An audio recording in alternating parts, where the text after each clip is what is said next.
Hello दोस्तों, आगे नई मोटिवेशनल हिंदी कहानी किसान का दुख इसका शीर्षक है। ये कहानी है एक किसान की जो कि बहुत मेहनती था। वह बड़ी मेहनत से खेतों में अनाज उगाता था और देखभाल करता था। अक्सर उसकी फसल खराब हो जाती थी। कभी सूखा पड़ जाता तो कभी बाढ़ आ जाती, या कभी तेज़ धूप में और कभी आंधी में। कोई ना कोई वजह से उसकी फसल खराब हो जाती थी। एक दिन किसान पेड़ के नीचे बैठकर अपनी बर्बाद हुई फसल को देख रहा था, और तभी वह गुस्से में आसमान की तरफ देखकर भगवान से कहता है कि मालिक, आपको सब बहुत महान मानते हैं और सबसे ज़्यादा ज्ञानी मानते हैं। कहते हैं कि आप सब जानते हैं, लेकिन मुझे ऐसा लगता है कि आपको कुछ भी नहीं पता। मुझे ये लगता है कि आपको तो यह भी नहीं पता होगा कि फसल कैसे होती है।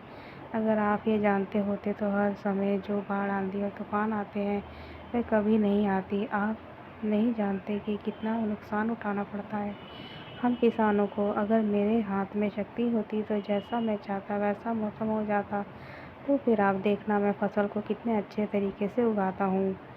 तभी उतने में ऊपर से आवाज़ आई, ले, मैं तुझे ये ताकत देता हूँ। आज से तू जैसा चाहे वैसा मौसम करके अपने फसल को उगा सकता है और अपनी फसलों की हिफाजत कर सकता है। 1-2 दिन गुजरने के बाद किसान ने फिर से अपने खेत में गेहूँ की फसल उगाई। अब किसान के पास तो शक्ति थी, वह जैसा चाहे मौसम कर सकता था। तो किसान ने आंधी, तूफान और बाढ़ कुछ भी अपने खेतों पर आने नहीं दिया। किसान ने अपने फसलों को बर्बाद होने से बचाया, और उस साल उस किसान के खेत में बहुत अच्छी फसल हुई, जो पहले कभी नहीं हुई थी। मन ही मन किसान बहुत खुश हो रहा था, और साथ ही साथ यह भी सोच रहा था कि भगवान को बताऊंगा कि इसे कहते हैं शक्ति का सही इस्तेमाल। कुछ दिन और गुजरने के बाद फसल काटने के लिए तैयार हो गई। किसान बड़े उत्साह से साथ फसल को काटने लगा, पर जैसे ही उसकी नज़र गेहूं की बालियों पर पड़ी तो वह हैरान हो गया, क्योंकि उन बालियों में गेहूं का दाना ही नहीं था। गेहूं के एक भी बाली के अंदर गेहूं का दाना नहीं था। सारी बाली अंदर से खाली थी। वह किसान बड़ा परेशान हो गया और फिर से भगवान को पुकारने लगा। वह ज़ोर ज़ोर से चिल्लाकर ये कह रहा था, भगवान, शायद तूने मुझे कोई सज़ा दी है। तभी ऊपर से आवाज़ आई कि मैंने तुम्हें कोई सज़ा नहीं दिया है, बल्कि इसके ज़िम्मेदार तुम खुद हो। तुमने अपने पौधों को संघर्ष करने का मौका ही नहीं दिया। ना तो तुमने उन्हें आंधियों से जूझने दिया, ना ही तेज बारिश को सहने दिया, और ना ही धूप से तपने दिए। एक भी चुनौती का सामना तुमने नहीं करने दिया, इसलिए सारे फसल अंदर से खोखले हैं। जब आंधी, तूफान, तेज बारिश और धूप पड़ती है, तभी ये पौधे संघर्ष करते हैं, और इसी संघर्ष से ताकत पैदा होती है, जिससे पावर होता है, एनर्जी होती है, और इसी संघर्ष से गेहूँ के अंदर दाना बनता है। तूने उन्हें बुरे वक्त से गुजरने ही नहीं दिया, जहाँ उनका बनावट होता है। सारी वादियाँ इसलिए खोखली रह गई क्योंकि तुमने अपने पौधों को संघर्ष करने ही नहीं दिया है।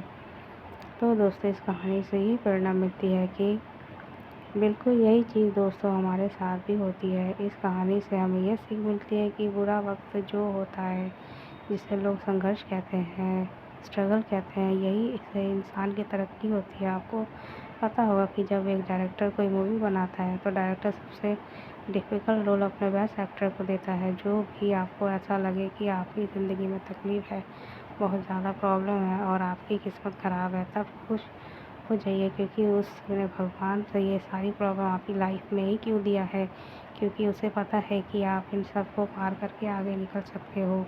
ज़रा सोच कर देखिए कि अगर आपकी ज़िंदगी में कोई प्रॉब्लम ही ना हो, तो कोई संघर्ष ही ना हो, तब ज़िंदगी जीने का मज़ा ही क्या है। तो दोस्तों, आपको ये कहानी कैसी लगी मुझे कमेंट करके बताएं। मेरी मोटिवेशनल स्टोरी को शेयर करें, मेरे चैनल को सब्सक्राइब करें।